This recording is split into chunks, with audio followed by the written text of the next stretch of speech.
വേദിയിലുള്ള ബഹുമാന്യരായ നേതാക്കന്മാരെ, പ്രിയപ്പെട്ടവരെ, എല്ലാവർക്കും അഭിവാദ്യങ്ങൾ നേരുന്നു. പ്രസംഗം കേൾക്കാൻ മാത്രം ആരോഗ്യം പോരാ. നമ്മൾ ആരംഭിക്കുന്ന പ്രക്ഷോഭത്തിന് കുറച്ച് എനർജി ബാക്കി വെക്കണം എന്നാഗ്രഹിക്കുന്നതുകൊണ്ട് ഞാൻ എൻ്റെ പ്രസംഗം നീട്ടുന്നില്ല. ഒരു പതിറ്റാണ്ട് കാലമായി ഇന്ത്യയിലെ സംഘപരിവാർ ഒരു വശത്തും മറുവശത്ത് ഇന്ത്യയിലെ ജനാധിപത്യ വിശ്വാസികളും എന്ന നിലക്ക് നടന്നുകൊണ്ടിരിക്കുന്ന ശക്തമായ ഒരു പ്രക്ഷോഭത്തിൻ്റെ തുടർച്ചയിലാണ് ഒരിക്കൽ കൂടി നമ്മൾ ഈ മുതലക്കുളം മൈതാനിയിൽ ഒത്തുചേർന്നിട്ടുള്ളത്. ഇതിനകം നിരവധി നിയമങ്ങൾ മുസ്ലിങ്ങളുടെ വംശഹത്യക്ക് നിയമപരമായ ഉറപ്പ് വരുത്തുന്നതിനു വേണ്ടി നരേന്ദ്രമോദിയുടെ നേതൃത്വത്തിലുള്ള BJP സർക്കാർ നടപ്പിൽ വരുത്തി കഴിഞ്ഞു. ഇപ്പോൾ നമ്മൾ ചർച്ച ചെയ്തുകൊണ്ടിരിക്കുന്ന വഖഫ് നിയമം ആദ്യത്തേതല്ല എന്ന് നമുക്കറിയാം, അവസാനത്തേതുമായിരിക്കില്ല. സംഘപരിവാറിൻ്റെ കയ്യിലുള്ള ഒരു സ്ക്രിപ്റ്റ് അനുസരിച്ച് ഏത് ഘട്ടത്തിൽ ഏത് കാര്യമാണ് ചെയ്യേണ്ടത് എന്ന് അവർ അതിന് ടൈം ഷെഡ്യൂൾ ഉണ്ടാക്കിയിട്ടുണ്ട്.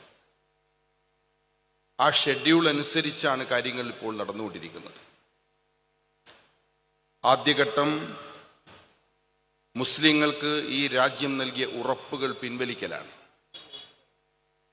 ഭരണഘടന എന്ന് പറയുന്നത് ഒരു ഉറപ്പാണ്.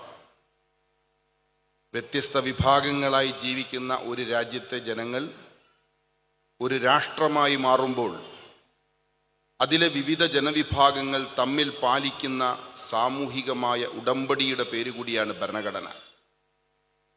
ആ സാമൂഹികമായ ഉറപ്പിൽ നിന്ന് മുസ്ലിങ്ങളെ പുറത്താക്കുകയാണ് സംഘപരിവാറിൻ്റെ ആദ്യഘട്ടം. കഴിഞ്ഞൊരു 10 വർഷമായി നമ്മൾ എടുത്തു നോക്കിയാൽ നടന്ന എല്ലാ നിയമനിർമ്മാണങ്ങളും ഭരണഘടന മുസ്ലിങ്ങൾക്ക് നൽകിയ ഉറപ്പ് പിൻവലിക്കലാണ്. ഇപ്പോൾ അതിൻ്റെ 2ാം ഘട്ടത്തിലേക്ക് കടന്നിരിക്കുകയാണ്. ഇതുവരെയുള്ളതിൽ നിന്ന് തീവ്രമാണ് ഇനി സംഭവിക്കുന്നത്. മുസ്ലിങ്ങൾക്ക് നൽകിയ ഉറപ്പുകൾ പിൻവലിക്കുന്നു എന്നിടത്ത് നിന്ന് മുസ്ലിങ്ങൾ സ്വയം ആർജിച്ചിരിക്കുന്ന അവരുടെ സമ്പത്തുകൾ, അവരുടെ സോഷ്യൽ ക്യാപിറ്റലുകൾ, അവരുടെ കൾച്ചറൽ ക്യാപിറ്റലുകൾ, അത് തന്നെ അവരിൽ നിന്ന് എടുത്തു മാറ്റാനുള്ള നീക്കമാണ്. വഖഫ് ഭേദഗതി നിയമം ഒരു സമുദായം എന്ന നിലയിൽ സ്വയം കരുത്താർജിക്കുന്നതിന് വേണ്ടി ഒരു സമൂഹം സ്വയം ആർജിച്ചെടുത്ത സമ്പത്ത് അത് സ്റ്റേറ്റിൻ്റെ നിയന്ത്രണത്തിലേക്ക് കൊണ്ടുപോകുന്നതിനുള്ള നിയമപരമായ നടപടിയാണ്. ചൈനയിലെ ഉയ്ഗൂറിൽ നമ്മൾ ചില വാർത്തകൾ അവിടെ നിന്ന് വരുന്നത് കേൾക്കാറുണ്ട്. ഉയ്ഗൂറിലെ മുസ്ലിങ്ങൾ അവർ താമസിക്കുന്ന വീടുകളിൽ സ്റ്റേറ്റ് നിശ്ചയിക്കുന്ന ആളുകളെ കൂടി പാർപ്പിക്കണം. 1 or 2 ആളുകളെ അവരുടെ വീടുകളിൽ താമസിപ്പിക്കണം. അങ്ങനെ താമസിക്കുമ്പോൾ ആ താമസിക്കുന്നവർക്ക് എന്തൊക്കെ തോന്നുമോ അതൊക്കെ ചെയ്യാൻ സ്റ്റേറ്റ് അവർക്ക് അധികാരം നൽകിയിട്ടുണ്ട്. ഇത് വംശഹത്യയാണ് എന്ന് ലോകമാകെ വിധി എഴുതിയൊരു കാര്യമാണ്. ഇന്ത്യയിലെ മുസ്ലിം സമൂഹം സ്വയം ആർജിച്ച വഖഫ് സ്വത്ത് അതെങ്ങനെയാണ് കൈകാര്യം ചെയ്യേണ്ടതെന്ന് തീരുമാനിക്കുന്ന വഖഫ് കൗൺസിലിൽ മുസ്ലിങ്ങളല്ലാത്ത 2 പേർ കൂടി ഉണ്ടാകണം. എന്ന് പറഞ്ഞാൽ ഈ രാജ്യത്തെ ദേശീയ രാഷ്ട്ര വ്യവസ്ഥ ഇന്ത്യൻ മുസ്ലിങ്ങളെ ഈ രാജ്യത്ത് സർവൈലൻസിന് വിധേയമാക്കേണ്ടെന്ന അവരുടെ ഓരോ നടപടിക്രമങ്ങളും നാഷണൽ സ്റ്റേറ്റിൻ്റെ അനുമതിക്ക് വിധേയമായി മാത്രമേ ആഭ്യന്തരമായി പോലും സഞ്ചരിക്കാവൂ എന്ന നിഷ്ഠ പുലർത്തുന്ന നിയമമാണ്. വംശഹത്യയുടെ വിപുലമായ മറ്റൊരു ഘട്ടമായി നമുക്കിതിനെ കാണാം. ഞാനിതിൻ്റെ മറ്റ് വിശദാംശങ്ങളിലേക്കൊന്നും പോകുന്നില്ല. ഇതൊരു തിരിച്ചറിവാണ്. ഇന്ത്യയിൽ നടന്നുകൊണ്ടിരിക്കുന്നത് എന്താണെന്നതിനെക്കുറിച്ച് തർക്കമുണ്ട്. ഇവിടെ പലരും സൂചിപ്പിച്ചു. ഇന്ത്യയിൽ ഫാഷിസ്റ്റ് രാജ്യമായിട്ടുണ്ടോ? ക്ലാസിക്കൽ ഫാഷിസമാണോ? നവഫാസിസമാണോ? ഫാസിസ്റ്റ് പ്രവണതയാണോ? എന്താണ് ഇന്ത്യയിൽ സംഭവിച്ചുകൊണ്ടിരിക്കുന്നത് എന്ന സംശയത്തിൽ നിൽക്കുന്ന ആളുകൾ അവർ സ്വയം സംശയത്തിലായി എന്നല്ല ഞാൻ മനസ്സിലാക്കുന്നത്. ഒരു പതിറ്റാണ്ട് കാലം അധികാരത്തിന്റെ ശക്തി കൊണ്ട് കരുത്താർജിച്ച ഇന്ത്യയിലെ സവർണ വംശീയ ഫാഷിസത്തെ നേരിടാനുള്ള കരുത്ത് ഞങ്ങൾക്കില്ല എന്ന് തുറന്നു പ്രഖ്യാപിച്ചുകൊണ്ട് ഫാഷിസ്റ്റ് വിരുദ്ധ പോരാട്ടത്തിൽ നിന്ന് പുറകോട്ടു പോകുന്നവരെ സാക്ഷി നിർത്തി വെൽഫെയർ പാർട്ടിക്ക് പറയാനുള്ളത്, ഇന്ത്യയിലെ സവർണ ഹിന്ദുത്വ ഫാഷിസത്തിനെതിരെ അവസാനത്തെ നിമിഷം വരെയും പൊരുതാൻ തീരുമാനിച്ച ഒരു പ്രസ്ഥാനമാണ് ഞങ്ങളുടേത്.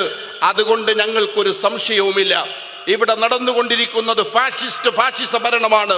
നരേന്ദ്രമോദി എന്ന് പറയുന്നത് ജനാധിപത്യത്തിലൂടെ തെരഞ്ഞെടുക്കപ്പെട്ട പ്രധാനമന്ത്രിയാണെങ്കിലും നരേന്ദ്രമോദി സവർണ വംശീയ ഫാഷിസ്റ്റ് ഭരണകൂടത്തിന്റെ മുഖച്ഛായയാണ് എന്ന് പറയുന്നതിൽ ഞങ്ങൾക്കൊരാശയക്കുഴപ്പവുമില്ല. അത് മനസ്സിലാക്കിക്കൊണ്ടാണ് ഇന്ത്യയിലെ ഫാഷിസത്തെ നേരിടേണ്ടത്. പാർലമെന്റ് പരാജയപ്പെട്ടിരിക്കുന്നു. ജോയിന്റ് പാർലമെന്റ് കമ്മിറ്റി കൂടിയപ്പോൾ അതിലെ പ്രതിപക്ഷത്തിന്റെ വിയോജിപ്പ് വലിച്ചു ദൂരെ കളഞ്ഞുകൊണ്ടാണ് ഏകപക്ഷീയമായ റിപ്പോർട്ട് പാർലമെന്റിലേക്ക് കൊണ്ടുവന്നിരിക്കുന്നത്. ഇനി പാർലമെന്റിലെത്തുമ്പോഴും പാർലമെന്റിനെ നോക്കുകുത്തിയാക്കിക്കൊണ്ട് അവിടെ ഈ നിയമം സ്ഥാപിക്കപ്പെടും എന്ന് പറഞ്ഞാൽ പാർലമെന്റ് പരാജയപ്പെടുകയാണ്. അതിനെ ചോദ്യം ചെയ്ത് നമ്മൾ കോടതിയിലെത്തിയാൽ ആ കോടതിയിൽ നിന്നും അനുകൂലമായ ഉത്തരവ് വരുമെന്ന് പ്രതീക്ഷിക്കേണ്ടതില്ല. കോടതിയിലും ഫാഷിസത്തിന്റെ അങ്ങേയറ്റത്തെ ശക്തിയും കരുത്തുമാണ് നിൽക്കുന്നത്. അങ്ങനെ ഒരു രാജ്യത്ത് എവിടെ നിന്നാണ് നമ്മൾ ഇത് വീണ്ടെടുക്കുന്നത് എന്ന് ചോദിച്ചാൽ നമുക്ക് സംശയരഹിതമായി പറയണം, ഈ തെരുവിൽ നിന്നുള്ള പോരാട്ടത്തിലൂടെയാണ് നാം ഇത് തിരിച്ചെടുക്കുന്നത്. ഈ രാജ്യത്തിന്റെ സ്വാതന്ത്ര്യം പാർലമെന്റിലെ നിയമനിർമ്മാണത്തിലൂടെയല്ല ഉണ്ടായത്. ഈ രാജ്യത്തെ തെരുവിൽ ആളുകൾ ജീവത്യാഗം നടത്തിയിട്ടാണ് ഈ രാജ്യത്തിന്റെ സ്വാതന്ത്ര്യം നേടിയതെങ്കിൽ നഷ്ടപ്പെട്ടു പോകുന്ന ഓരോ അവകാശങ്ങളും ഈ തെരുവിൽ നിന്ന് ഉയരുന്ന സമര പോരാട്ടത്തിലൂടെ തിരിച്ചുപിടിക്കാനുള്ള നിശ്ചയദാർഢ്യമാണ് ഇന്ത്യയിലെ ജനാധിപത്യ ചേരിക്ക് വേണ്ടത്. ആ നിശ്ചയദാർഢ്യം ആരൊക്കെ പുലർത്തുന്നുവോ അവർക്ക് ഈ സമരത്തിൽ പങ്കുണ്ട്. ഞങ്ങൾ ഈ സമരത്തിലില്ല, ഇത് ഫാഷിസമല്ല, ഇത് വേറെന്തോ ഒരു വിശേഷപ്പെട്ട സാധനമാണെന്ന് ഞങ്ങളുടെ കേന്ദ്ര കമ്മിറ്റി കണ്ടെത്തിയിരിക്കുന്നു എന്ന് പറഞ്ഞാൽ അത്തരം ഒറ്റുകാരെ മാറ്റി നിർത്തിക്കൊണ്ട് ഫാഷിസ്റ്റ് വിരുദ്ധ പോരാട്ടം മുന്നോട്ട് കൊണ്ടുപോകാനുള്ള നിശ്ചയദാർഢ്യത്തിന് കരുത്തേകുന്ന സമ്മേളനമായി ഈ മുതലക്കുളം സമ്മേളനം ചരിത്രത്തിൽ അടയാളപ്പെടുത്തപ്പെടും എന്ന് പറഞ്ഞുകൊണ്ട് ഞാൻ എന്റെ വാക്കുകൾ അവസാനിപ്പിക്കുന്നു. അഭിവാദ്യങ്ങൾ. നന്ദി, നമസ്കാരം.